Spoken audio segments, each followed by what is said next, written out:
বক্তব্য কি আপনি দিবেন না আমি দেব? মাননীয় স্পিকার, এটা অশোভন, এটা অশোভন।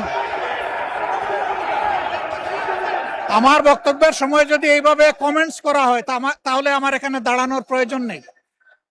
বলেন মাননীয় বিরোধী দল নেতা, বলুন আপনার বক্তব্য বলুন। আপনি মাননীয় স্পিকার, আমি সম্মানিত সংসদ সদস্য এবং স্বরাষ্ট্র মন্ত্রীর প্রতি সম্মান রেখে বলতে চাই, আজকে নতুন করে তিনি এই শব্দগুলো উচ্চারণ করেন নাই। সংসদ অধিবেশন যেদিন থেকে বসা শুরু হয়েছে সেদিন থেকেই তিনি তুচ্ছ তাচ্ছিল্য করে সবাইকে বক্তব্য। উনি নিজেকে কি মনে করেন আমি বুঝতে পারি না।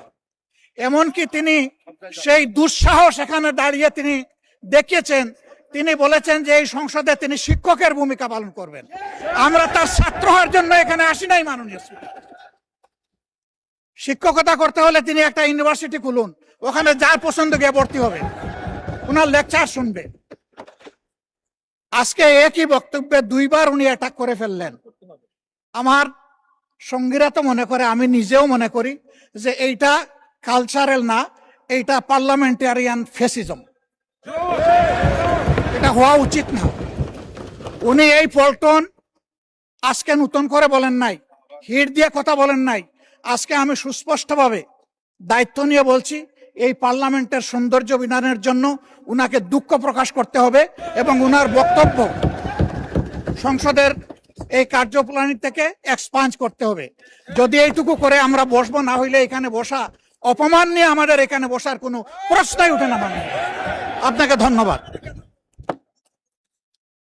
মাননীয় সদস্যবৃন্দ, জাতীয় সংসদ জনগণের আশা আকাঙ্ক্ষা প্রতিফলন করার জন্য সবাই আমরা দায়িত্ব পালন করছি।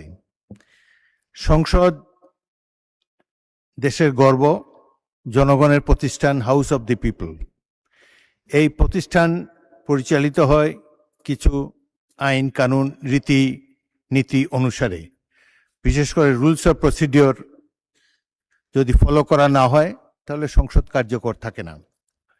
আমি গভীর দুঃখের সাথে লক্ষ্য করছি যে ক্রমেই কিছু কিছু সদস্যের মধ্যে আমি অসহিষ্ণুতা লক্ষ্য করছি।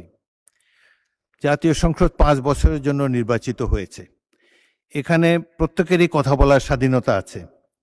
আপনারা সরকারি দলকে, বিরোধী দলের যেটা দায়িত্ব, সরকারের নানা ধরনের ত্রুটি বিচ্যুতি সম্পর্কে আপনারা সঠিকভাবে বক্তব্য রাখছেন, আরো ভবিষ্যতে রাখতে পারবেন।